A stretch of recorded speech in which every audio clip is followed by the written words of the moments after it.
There are three people involved when somebody wants to sell stock short. Me, I'll be the first person. I'm going to want to buy Procter& and Gamble on margin. When I buy Procter& and Gamble on margin, the brokerage firm has these sticky arrow things next to these documents that I must sign. One of them is the margin agreement. It's also known as the hypothecation, known as the customer agreement. That's my signature. Now, most firms require as firm policy that the customer also sign the loan consent agreement. Now, signing of it isn't required, but again, most brokerage firms require it as firm policy.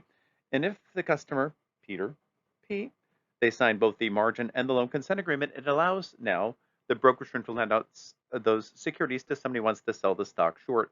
And there's this person, a short seller. Her name is Sally, and Sally, she thinks that Procter and Gamble is going to tank and go to zero. So Sally shorts the stock from Pete. Pete lends it now to Sally.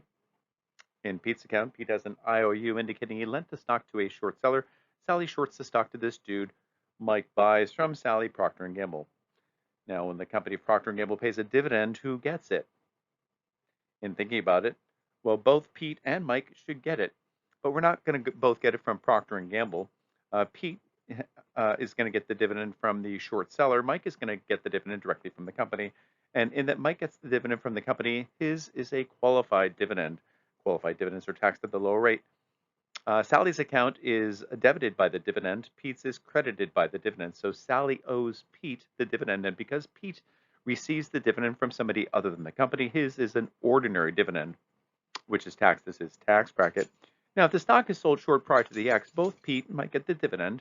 Pete gets the dividend again from the short seller. Mike gets the dividend from Procter & Gamble.